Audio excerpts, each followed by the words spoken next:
So I guess the biggest change that's happened in the world of music is there used to be, you made the music, there was one place to hear it, that was the radio. There was then one place to buy it, which was a record shop, and there was one way to consume it, which was a record, or possibly a cassette, and ultimately then a CD.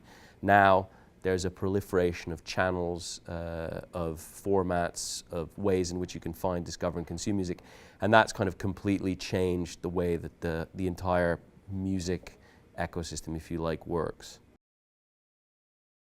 I mean, it's a thorny issue, so it's a difficult thing to kind of pronounce on in an absolute way. I think in the first instance, it's important to remember that most popular music is in fact, well, certainly popular music of the 20th century, rock and roll is in fact a euphemism for sex. So I think that the two things have historically gone hand in hand.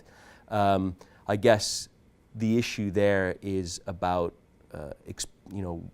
potentially exploitation and so on, trying to balance the fact that, for example, the latest Miley Cyrus video generated a massive amount of views and attention to her, and equally it was a choice, an artistic choice that she chose to make, not one which was foisted upon her by someone, but it was part of her desire to reposition herself.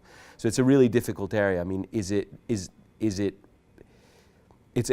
a choice that every individual, I think, has to make between whether they're comfortable with that sort of thing or not. Certainly it's difficult for us to take a position, because even though we may or may not disagree with it, the problem is ultimately, in this particular case, the artist ultimately has the decision as to what they want to do, and that was driven by the creative vision that she had for herself. So that's on our side of the equation. On the consumer side of the equation, it's tricky because, of course, I completely understand the whole issue around, does that sexualize? What message does that send to young girls?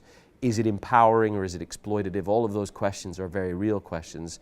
I think there's probably greater minds than mine that will pick them apart.